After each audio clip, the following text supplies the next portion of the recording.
Hi friends, అందరికీ good afternoon. అందరు lunch చేసేసారా? ఏంటి స్వీట్ బాక్సులు పట్టుకుని కూర్చుంది అనుకుంటున్నారా? నేను మా వారు మాకు స్వీట్స్ తీసుకొచ్చారు. ఏమేమి తెచ్చారో చూద్దాం. ధార్వాడ్ పేడ అంటే ఎలా ఉంటుందో తెలియదు నాకైతే. నందిని వాళ్ళ స్వీట్స్ చాలా బాగుంటాయి అంటారు. ధార్వాడ్ పేడ మీరు ఎవరైనా తిన్నారా ఎప్పుడైనా? కామెంట్స్ చేయండి. ఇది వచ్చి 250 గ్రామ్స్.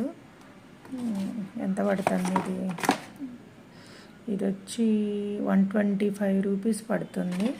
మీరు ఇది ఎంతమంది తిన్నారో కామెంట్స్ చేయండి. నేనైతే ఇది తినలేదు, ఎలా ఉంటుందో చూడాలి.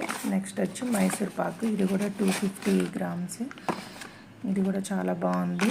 బాగా నెయ్యితో చేసినట్టున్నారు, బాగా స్మెల్ వస్తుంది. ఇది వచ్చి 250 గ్రామ్స్. ఎంత పడుతుంది? ఇది 160 పడింది అనమాట. నెక్స్ట్ బాదం హల్వా వచ్చి 100 గ్రామ్స్. నాకైతే ఇది ప్రైస్